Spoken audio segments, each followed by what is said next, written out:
मैं आपको कर दूं। आपने देखा होगा शंकर जी के मस्तक पर चंद्रमा होता है। ये चंद्रमा कहां से आया है? आपको पता है, इसकी जानकारी है? एक बार माता पार्वती ने देखा कि शंकर जी के पांव का, दाहिने पांव का अंगूठा, उस अंगूठे का जो नख है, नख नाखून बड़ा था। तो पार्वती जी ने सोचा इसे काट दूं। आप लोगों के नाखून बड़े होते हैं तो काट लेते हैं कि नहीं?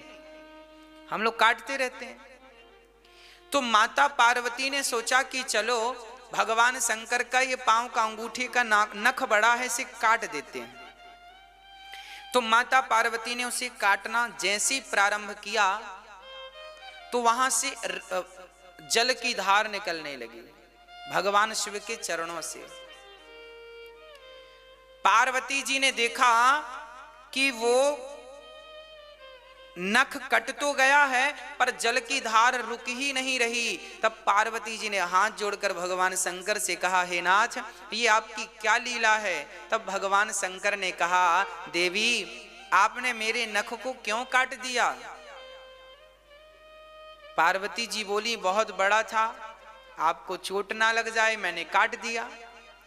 शंकर जी ने कहा कि जिस नख को तुमने काट दिया है वह नख मेरे से बिछड़ करके रो रहा है कि अभी तक तो मैं शंकर के चरणों में था, अब शंकर से बिछड़ करके कहां।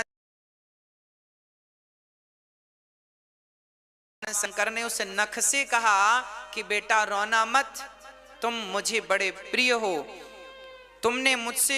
तुम बहुत दिनों तक मुझसे जुड़े रहे और मेरा चिंतन करते रहे, अब मैं तुम्हें अपने मस्तक पर सजाऊंगा। तो पद नख चंद्र, शंकर जी के मस्तक पर जो चांद है वो द्वितीया का चांद है। आपने नाखून अपने पांव का नख काटोगे तो उसका आकार भी तो ऐसा ही होता है, हाँ या ना? चांद जैसा होता है ना, खड़ा करो चांद जैसा। तो शंकर जी के मस्तक पर जो चांद चंद्रमा है वो पद नख चंद्र है, उसे पद नख चंद्र कहते हैं। चांद का नाम क्या है उसका? पद नख चंद्र। पांव के नख का चांद है, इसलिए पद नख चंद्र कहा जाता है। द्वितीया का चांद जैसा होता है वैसे ही वो आकार है। तो शंकर जी ने उसे मस्तक पर धारण कर लिया। कोई प्रश्न करे शंकर जी चांद को क्यों मस्तक पर धारण करते हैं? क्योंकि भगवान शंकर जी का सिद्धांत है कि जो मेरा हो गया, शंकर जी का अवतार है ना, कर्पूर गौरम करुणावतारम संसार सारम भुजगेन्द्रहारम सदा वसंतम हृदयारविंदे भवम भवानी सहितम नमामि। शंकर जी कर्पूर गौरम करुणा, शंकर जी करुणा के अवतार हैं। शंकर जी इतने करुणामय हैं कि अपने नख को भी अपने से दूर करना नहीं चाहते, तो भक्त को कैसे दूर कर देंगे? ये शंकर जी की करुणा का प्रमाण पत्र है। जब वो, अच्छा ये बताओ, आपने भी कितने बार अपने नख काटे होंगे, तो क्या आपने संभाल के रखा है? तिजोरी में रखा है, फ्रिज में रखा है, कहाँ है? फेंक दिए कि नहीं? पर शंकर जी तो अपने पांव का नख भी फेंकना नहीं चाहते। शंकर जी कहते हैं जो मुझसे एक बार जुड़ गया मैं उसे अपने से दूर करना नहीं चाहता, वो नख ही क्यों ना हो। तो शंकर जी का स्वभाव ऐसा है, इसलिए उन्हें कर्पूर गौरम करुणा, वो करुणा के अवतार हैं कि एक बार कोई उनकी शरण में चला जाए तो भगवान उसे स्वीकार कर लेते हैं। ऐसे भगवान का स्वभाव है।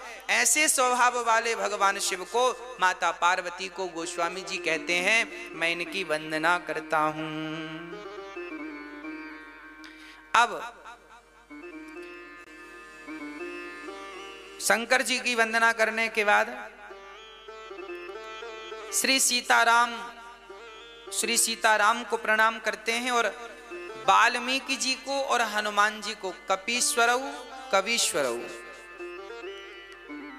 क्या कहा? कवीश्वर कपीश्वरऊ। गोस्वामी जी कहते हैं मैं हनुमान जी को प्रणाम करता हूं, जिनकी कृपा से आज मुझे राम का बोध हुआ।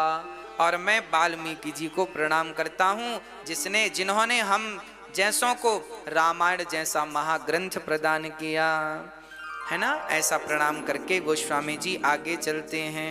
अच्छा, गोस्वामी जी ने ये रामायण रामचरितमानस लिखी है, सुनाया किसे? रामचरितमानस के पहले श्रोता कौन थे?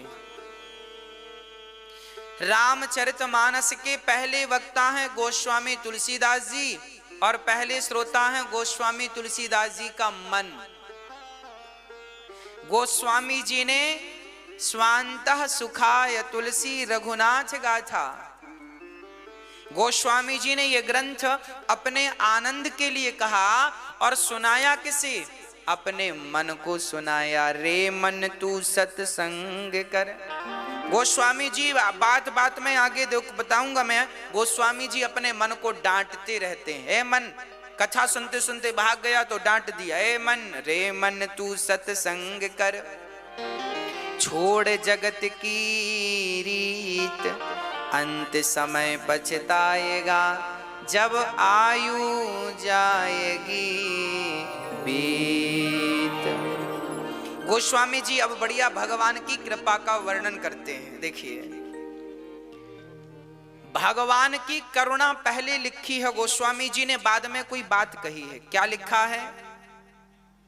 मूक होहि बाचाल, पंगु चढ़हि गिरिवर गहन, जासु कृपा सुदयाल, द्रवहु सकल कली मल दहन। यही बात श्लोक में लिखी है गीता में। मूकम करोति वाचालम, पंगुम लंघयते गिरिम, यत्कृपा तमहं वन्दे परमानंदम माधवम। गोस्वामी तुलसीदास जी सबसे पहले क्या कह रहे हैं? यह कह रहे हैं कि देखो, भगवान की कृपा ऐसी है कि मूकम करोति वाचालम। भगवान राम ऐसे हैं, माता सीता ऐसी है, राम की कृपा ऐसी है कि यदि वो कृपा कर दें तो मूकम करोति वाचालम, गूंगा भी बोलने लगता है।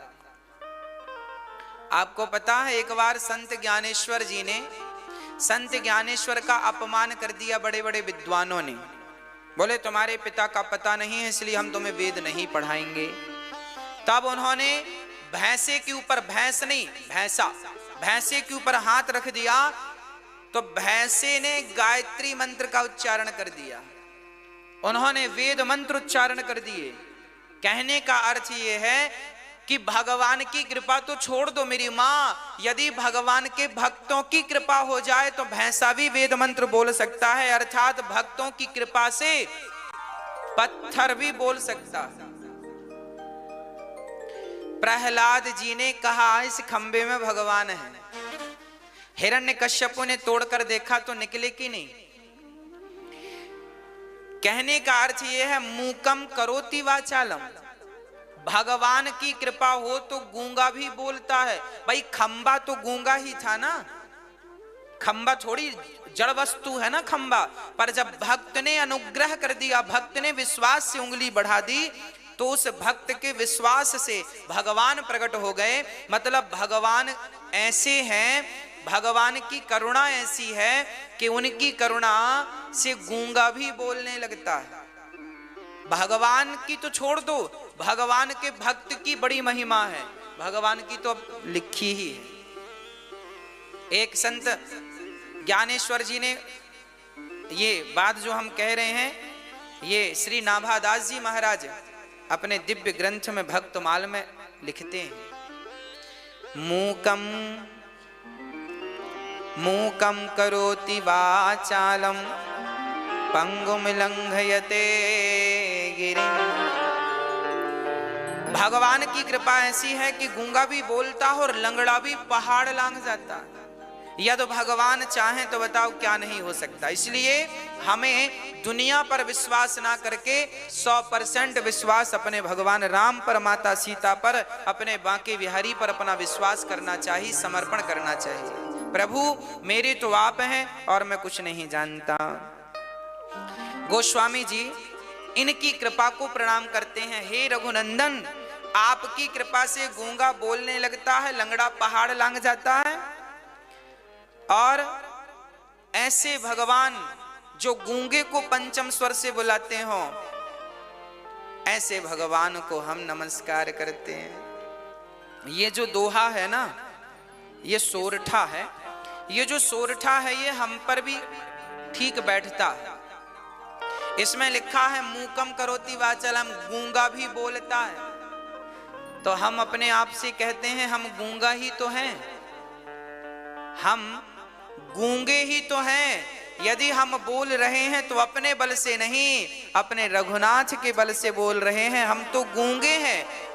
जैसे शंख बजता तो है पर अपने से थोड़ी बजने लगता, जब तक उसे कोई बजाए ना। हम तो उस गूंगे शंख की तरह है। वो तो भगवान फूंक भरते हैं तो हम बज उठते हैं, बाकी हम तो शंख ही हैं।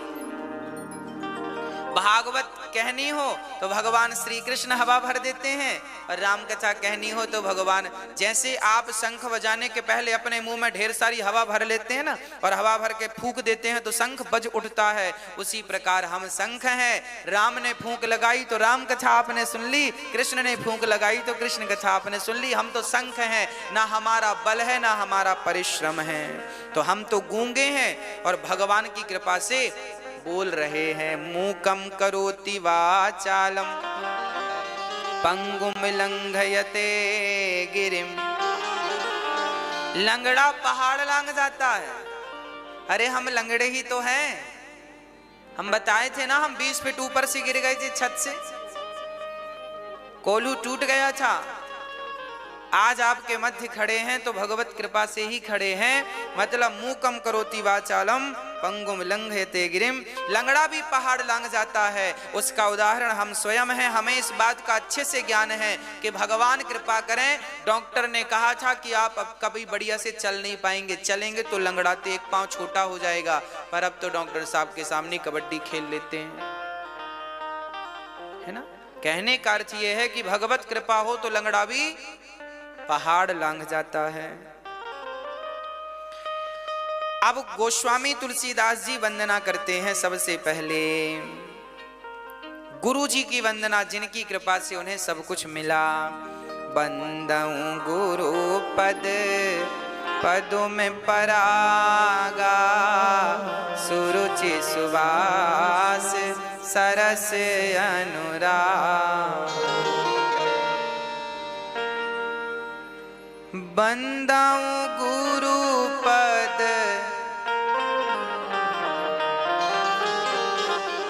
सुरुचि सुवास सरस अनुरागा। बंदाऊं गुरु पद पदों में परागा, सुरुचि सुवास सरस अनुरागा। अमिय मूरी मय चूरन चारु, समन सकल भव रुज परिवारु।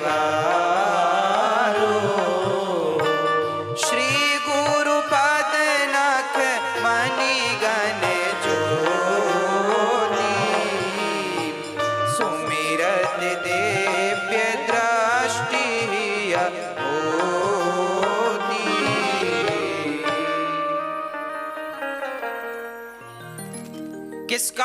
किसको वंदना करते हैं गोस्वामी जी? बंदऊं गुरु पद पदुम परागा, गुरु जी के चरणों की रज की वंदना करते। जब तक गुरु कृपा नहीं होती ना, तब तक भगवत कृपा संभव नहीं है।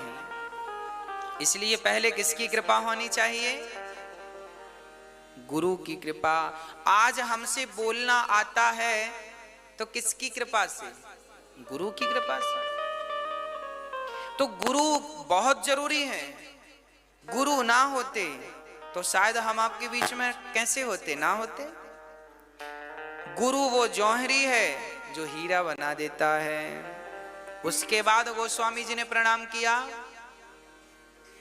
बंदाऊं प्रथम महीसुर चरना, मोह जनित संशय सब हरना। बंदाऊं प्रथम महीसुर चरना। मही के देवता, मही मतलब पृथ्वी, पृथ्वी के देवता कौन है? ब्राह्मण। गोस्वामी तुलसीदास जी ब्राह्मण चरणों की वंदना। वृंदौ प्रथम महीसुर चरना, मोह जनित संशय सब हरना। ब्राह्मणों की वंदना करते हैं। अच्छा, ब्राह्मणों की वंदना गोस्वामी जी ने क्यों की? कारण है। आप लोगों को कोई वेद पुराण की बातें समझनी हो तो कौन समझाएगा? ब्राह्मण समझाएगा। सत्यनारायण भगवान की कथा करवानी हो, बेटी का विवाह करवाना हो, घर में कोई चल बसे तो उसकी क्रियाकर्म करवानी हो, घर में कोई पैदा हो जाए उसकी, मतलब एक ब्राह्मण ही ऐसा है जो ये चाहता है कि आपके घर में कोई उत्सव होए तो हमें अवसर मिले। भाई ब्राह्मण चाहता है कि आपके घर सब खुशियां आए, तो सत्यनारायण भगवान की आप कथा सुनो, कथा सुनेंगे तो हमें दक्षिणा मिल जाएगी, है ना। आप ब्राह्मण चाहते हैं कि आपके घर बेटी का विवाह हो ताकि बेटी के विवाह में हमें कुछ मिले, है ना। अच्छा, ब्राह्मण ही एक ऐसा है जो सदा यह चाहता है कि आपका कल्याण हो, आपका कल्याण हो।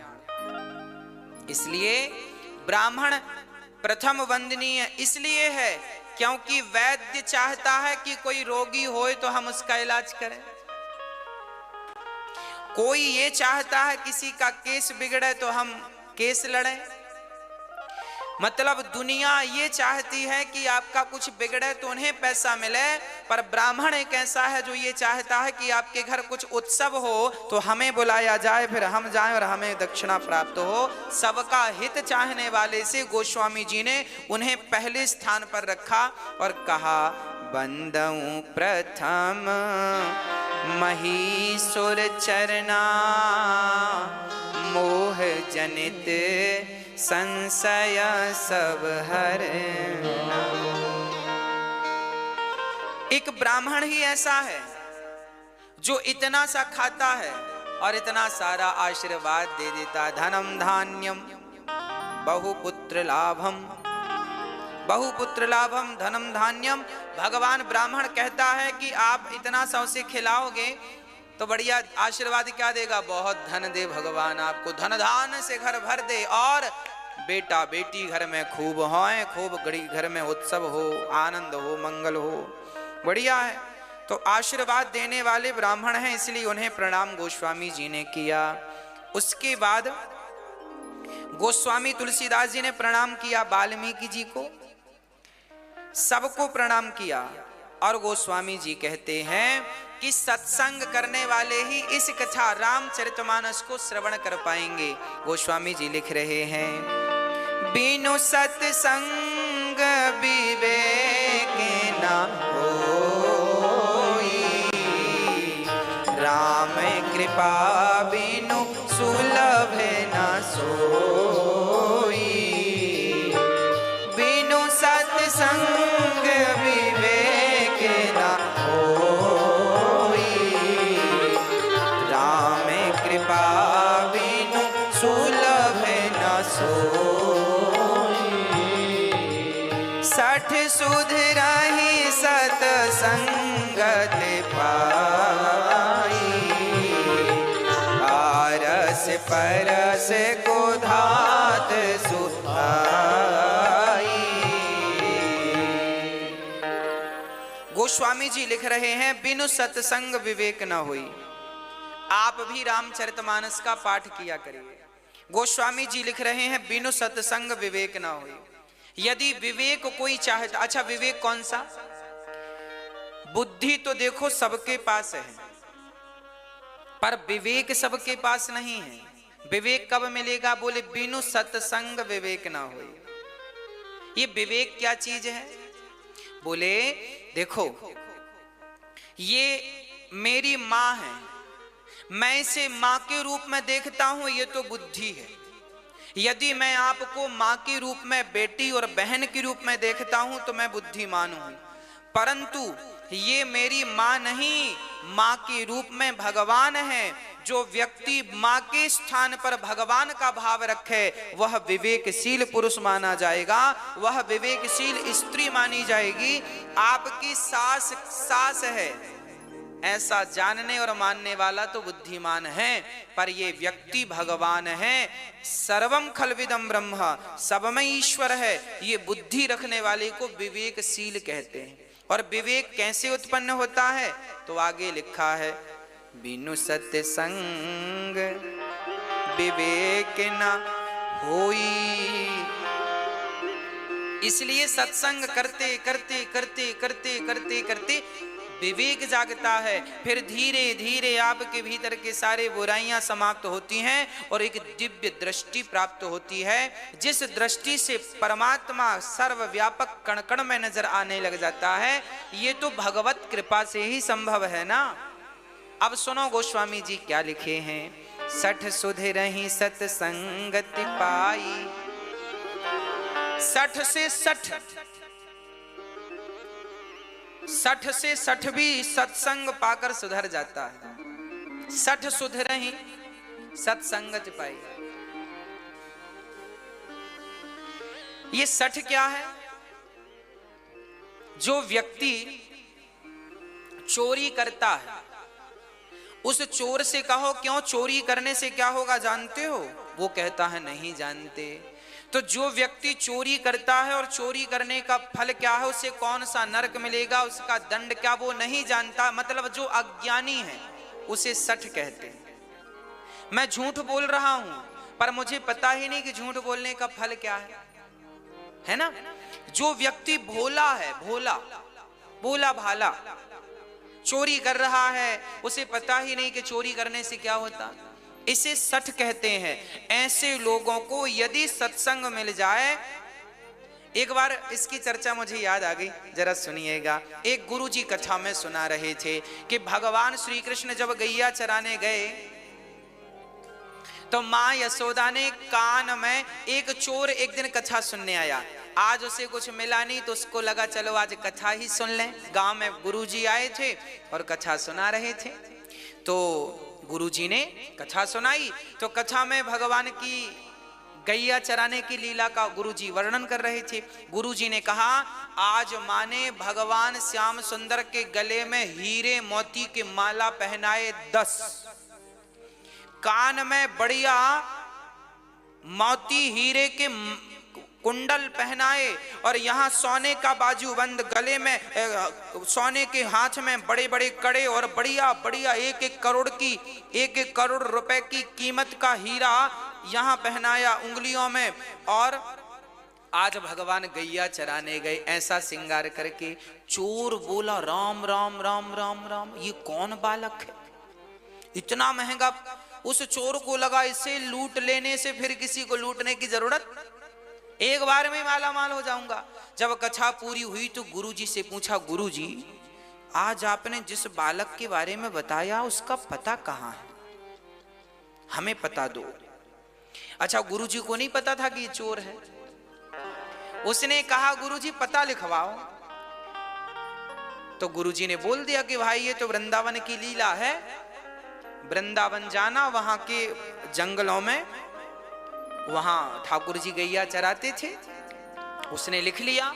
अब उसने पकड़ी ट्रेन, आया वृंदावन, पूछा कि भैया ये यशोदा का बेटा गैया चराने किस तरफ जाता है? ये बिल्कुल सत्य घटना है। ये घटना घटी है, इसलिए मुझे याद आज स्मरण आ गई। तो वो चोर वृंदावन आया और वो गैया किस तरफ चराने जाते हैं, तो लोगों को क्या लगा कि ये पूछ रहा है कि भगवान ने गैया कहाँ चराई। तो लोगों ने बता दिया, भाई ये जंगल है, यहाँ भगवान गैया चराने जाते थे। तो उसने किसी से पूछा, क्यों आज भी आएंगे क्या गैया चराने? तो वो भी भगत आदमी था, बोला हाँ भगवान की तो लीला नित्य है, वो तो रोज आते हैं गैया चरा, जैसे रास रचाने निधि वन में आते हैं ऐसे गैया चराने। चोर बोला, क्या आप बता सकते हैं कहाँ? बोले हाँ यमुना के तट पे ही रहेंगे। अब चोर गया चुपचाप यमुना के तट पर बैठा रहा, और गुरुजी ने कहा था कि उसका रंग सांवला है, घुंघराले से बाल होंगे, आंखें बड़ी कजरीली सी हैं, गला सुंदर है, गाल बड़े सुंदर हैं और बड़ा अद्भुत दर्शन है। अब वो पेड़ पर बैठ गया, देखा गैया चराने वाला तो आया नहीं, कब आएगा कब आएगा कब आएगा। वो वही ध्यान में डूब गया, वही ध्यान में कि उनकी आंखें बड़ी सुंदर है, गाल बड़ी सुंदर है, घुंघराले से बाल हैं। बस यही वो दिन भर चिंतन चलता रहा। अब जो बालक वो देखा उसमें उसे कृष्ण का दर्शन होने लग गया। कभी वो इस जंगल में जाए, आज इसमें नहीं आए तो इसमें आएंगे। पूरे जंगल जंगल 4 दिन हो गए, ना उसने भोजन किया ना पानी की फिक्र, यमुना का थोड़ा पानी पी ले और बस प्यासा भूखा जंगल जंगल घूमे इस इंतजार से कि कृष्ण आएंगे और हम उन्हें लूटेंगे। अब देखिए, भक्ति तो भक्ति है ना, भगवान का चिंतन तो भगवान का ही चिंतन है ना। तो वो चोर जब 4 दिन हो गए और बस भूख से बस अब उसका चला नहीं जाता, हाथ पांव नहीं चल रहे हैं, ज्यादा चल नहीं सकता, एक पेड़ पर चढ़ गया और उसने संकल्प ले लिया कि श्याम सुंदर यदि नहीं आए तो मैं मर जाऊंगा, परंतु अब मैं यहां से जाऊंगा नहीं। जब भक्त की जिद भगवान ने देखी तो जैसा जैसा गुरुजी ने बताया था कि 10 माला, तो भगवान ने 10 माला पहनी, कान में मोती हीरा तो कान में हीरा मोती पहने, घुंघराले, जो छवि उसके मन में बसी थी वही रूप भगवान ने बनाया और वेश कीमती सोना चांदी और हीरे की अंगूठियां पहन के भगवान सचमुच गैया चराने जंगल चले गए। उसका प्राण निकलने वाला था, प्राण जाने वाले थे, तब उसने देखा कोई गैया चराने आ रहा है, उतर गया, चुपचाप खड़ा हो गया और देखा वही बालक था। तुरंत पास में गया, चारों तरफ देखा कोई नहीं, उसको लगा इसे लूटना तो बहुत आसान है। उसने तुरंत लाठी टेक के बोला, चोर ने, सुनो 4 दिन तुम कहाँ गए गैया चराने?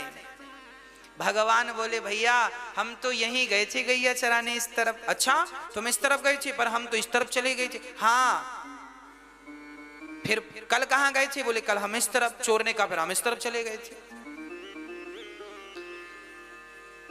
चोर ने कहा, सुनो तुम्हारी मैया कहाँ है? हमारी मैया तो घर पे है। बाबा घर पे है, मित्र सब गांव। तुम अकेले हो? हाँ हाँ हम अकेले हैं। तो सुनो चलो अपने सारे माला उतारो। क्यों? भगवान बोले क्यों माला उतारे अपने? हम चोर हैं, चोर तुम्हें लूटने आए हैं। अच्छा हमें लूट लोगे? हाँ हाँ हम लूट लेंगे तुम्हें। भगवान ने अपने सारे माले उतार दिए और क्या बोले, अंगूठी उतारो। भगवान ने अंगूठी उतार दी। कान की उतारो। भगवान ने कान की उतार दिए। और जब कान के, हाथ के सब श्रृंगार ठाकुर जी ने उतारा, उसके बाद उसकी झोली भर गई सोना चांदी हीरा मोती से। तब भगवान ने उसकी तरफ देखा और देखकर मुस्कुरा दिया, और ज्यों भगवान मुस्कुराए तो उसके हाथ से सोना चांदी हीरे मोती की झोली नीचे गिर गई। और वो श्याम सुंदर की मुस्कान को देखकर कितना आनंदित हुआ, चरणों में गिर पड़ा, हे नाथ कौन है आप? मैंने आज तक इतनी सुंदर मुस्कान नहीं देखी। सोना इतना पाया जिसके लिए मैं 4 दिन भूखा प्यासा रहा, उस संपत्ति को पाकर भी मुझे इतना सुकून नहीं मिला जितनी सुकून आपकी मुस्कान ने मुझे दे दिया। नाथ आप कौन है? तब भगवान ने प्रकट होकर दर्शन दिया, मैं वह परमात्मा हूं जिसके लिए बड़े योगी जन तपस्या करते हैं। तो प्रभु आपने मुझे सहज में दर्शन दे दिया। भगवान ने कहा यह सहजता नहीं है, तुमने मुझ पर विश्वास कर लिया। तुम्हें ये विश्वास हो गया कि मैं गैया चराने रोज आता हूं। जब भक्त को मुझ पर विश्वास हो जाता है तो मैं तुरंत उसके सामने प्रकट हो जाता हूं। व्यक्ति के अंदर विश्वास नहीं है, इसलिए मैं प्रकट नहीं होता। जब तक भगवान आए तब तक आपका विश्वास। अब बताओ 3 दिन में ही वो भाग के चला जाता तो भगवान कैसे मिलते? 4 दिन तक खड़ा रहा तब भगवान मिले। तो आपको भी इंतजार करना पड़ेगा, वो भी विश्वास के साथ। मंत्र जाप मम दृढ़ विश्वास। तो भगवान ने उसे दर्शन दिया। यही गोस्वामी जी ने लिखा है, देखो इन्हें कहते हैं सठ। वो था तो चोर, पर कथा एक बार सुनी तो सुधर गया। तो जो एक बार में सुधर जाएं और सदा के लिए बुराइयों से हट जाएं, उन्हें सठ कहते हैं। जैसे पारस पत्थर का स्पर्श होते ही लोहा सदा सदा के लिए सोना बन जाता है, ऐसे गलत मार्ग पर चलने वाला सत्संग पाकर एक बार में ही जो सही मार्ग पर आ जाए उसे सठ कहते हैं। और सठ सुधर ही सत्संगति पाई, ये सुधर सकते हैं। ऐसे सठ के बारे में गोस्वामी जी लिख रहे हैं। और अब गोस्वामी जी खलों की वंदना करते हैं। खल जानते हैं किसे कहते हैं? मैया, ओ मैया। खल किसे कहते हैं? खल को 2 अक्षर अलग अलग करो, खा और ला। खा मतलब खाए और ला मतलब लड़े। खाए और लड़े, खाए और ढिसुम, खाए और ढिसुम, इन्हें खल कहते हैं। जिनके 2 ही काम हैं, खाना और इसमें तीसरी चीज और जोड़ो, जिनका खाएं उन्हीं से लड़ें, इन्हें खल कहते हैं, है ना? आपने देखा होगा कुछ लोग लड़ते हैं, खाना और लड़ना, आपसी लड़ जाते हैं। उदाहरण के लिए बच्चे आजकल जिस माँ ने पाल पोस कर बड़ा किया उसी माँ से पिता से झगड़ा कर लेते हैं। ये कौन लोग हैं? जिसका खाया उसी से, ये खल है। गोस्वामी जी इनकी भी वंदना करते, भगवान इनको पहले पूज लो, इनको पहले प्रणाम कर लेने से ना दिक्कत नहीं। इनको छोड़ दिया तो फिर ये कुछ ना कुछ तिगड़म लगाना शुरू करेंगे, इसलिए इनको प्रणाम दूर से कर लो। भैया खल जी, राधे राधे, राम राम जी, उसको अच्छा लगेगा। आपके गांव में जो दुष्ट लोग हैं पहले उनका सम्मान किया करो, बाद में सज्जनों का सम्मान किया करो, क्योंकि सज्जन तो इंतजार कर भी ले, ये दुष्ट तो खड़े होके बक बक करने लग जाएंगे। खल ही नाम ही उनका, खल है ना, इसलिए खल। गोस्वामी जी कहते हैं इनको पहले प्रणाम कर लो, है ना। चलिए आगे गोस्वामी जी प्रणाम किनको करते हैं? अच्छा, खलों के दुष्टों के बारे में गोस्वामी जी ने कहा, बोले दुष्ट और सज्जन में क्या अंतर है? गोस्वामी जी ने अंतर प्रकट किया। बिछुरत एक प्राण हरि लेहि, मिलत एक दारुण दुख देहि। बिछुरत